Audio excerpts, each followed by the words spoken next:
নমস্কার, কেকাস কিচেনে আপনাদের সবাইকে স্বাগত। আজকে আমি একটা পটলের রসা রেসিপি আপনাদের সাথে শেয়ার করছি। এখানে আমি নিয়ে নিয়েছি গোটা গোটা পটলটাকে প্রথমে খোসা ছাড়িয়ে নেব। একদম খোসা ছাড়িয়ে না, একটু একটু রেখে পটলের খোসাগুলো ছাড়াতে হবে। আর যখন পটলগুলো খোসা ছাড়াবো তখন পটলের মাঝখান দিয়ে দুই দিক দিয়ে একটু চিড়ে দিলে তাহলে এর মধ্যে তেল মশলা ভালো ঢোকে এবং পটলের টেস্টটাও খুব ভালো হয়। আমি সেই মতো পটলগুলোকে কেটে নিচ্ছি।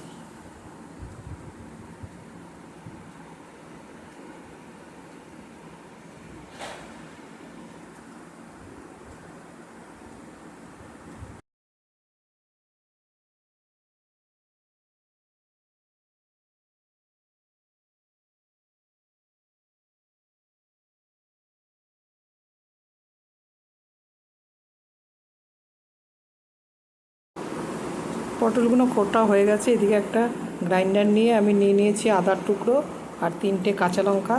আদা কাঁচা লঙ্কাটা বেটে নিচ্ছি। এদিকে পটলগুলোকে ভালো মতো ধুয়ে নিয়েছি। এবার এর মধ্যে নুন, সামান্য হলুদের গুঁড়ো আর একটু শুকনো লঙ্কার গুঁড়ো দিয়ে কিছুক্ষণ ম্যারিনেট করে রেখে দিলে পটলের তরকারির স্বাদটা কিন্তু অনেকটা বেড়ে যায়। সেই মতো আমি হলুদ, লঙ্কা আর নুন দিয়ে পটলটাকে খুব ভালো মতো মেখে কিছুক্ষণের জন্য রেখে দেবো। পুরো রান্নাটা আমি সর্ষের তেলে করব। সেই মতো সর্ষের তেল গরম করে প্রথমে এই পটলগুলোকে কিছুক্ষণ ভেজে নেব। যখন পটলের মধ্যে একটা রং ধরে যাবে তখন আমি এই পটলটাকে তুলে নেব। ততক্ষণ ভাজতে হবে যতক্ষণ না একটা কালার আসে। একটা সুন্দর সোনালি কালার চলে এসেছে। পটলগুলো এমনি ভাজতে ভাজতে অনেকটা নরমও হয়ে গেছে। এবার আমি তুলে নিলাম।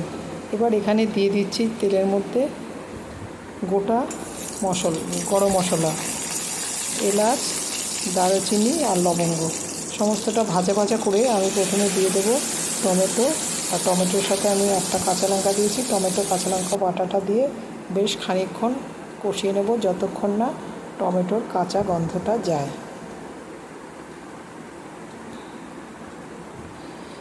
এবার দিয়ে দিচ্ছি একে একে মশলা। দিয়ে দিলাম হলুদের গুঁড়ো, জিরের গুঁড়ো আর দিয়ে দিলাম আদা আর লঙ্কা বাটা।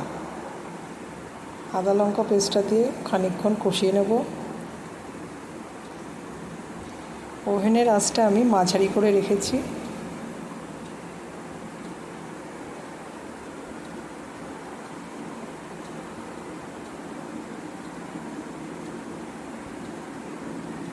আমি বাকি আদা বাটাটাও দিয়ে দিচ্ছি, দিয়ে আবারও ভালো করে কষিয়ে নিচ্ছি।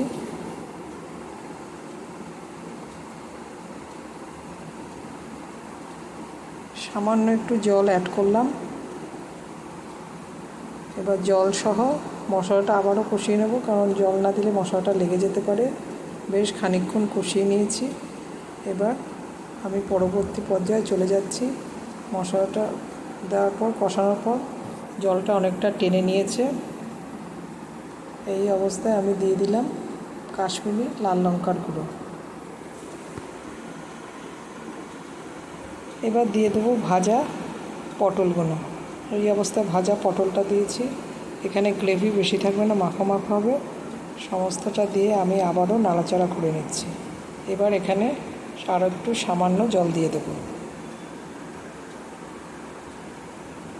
এবার এটা বেশ ভালো মতো ফুটে উঠছে। এদিকে আমি একটা পেস্ট করে নেব কাজু আর চারমগজের। কাজু আর চারমগজ দিলে এটার টেস্ট অনেকটা বেড়ে যায়। এটা যখন বেশ খানিকক্ষণ ফুটিয়ে যখন ভালো মতো বয়েল হয়ে যাবে তখন আমি পরবর্তী পর্যায়ে চলে যাব। এখানে একটা গ্রাইন্ডার নিয়ে নিয়েছি।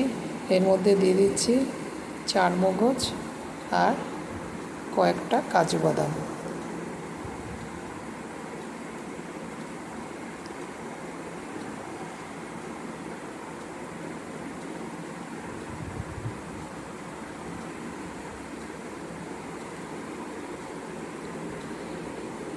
চারমগজ আর কাজুর পেস্টটা করে নিয়েছি।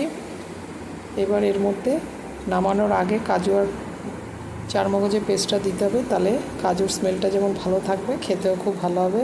খুব ভালো মতো মিশিয়ে দিচ্ছি। ওভেনের আঁচটা আমি অনেকটা কমিয়ে দিয়েছি।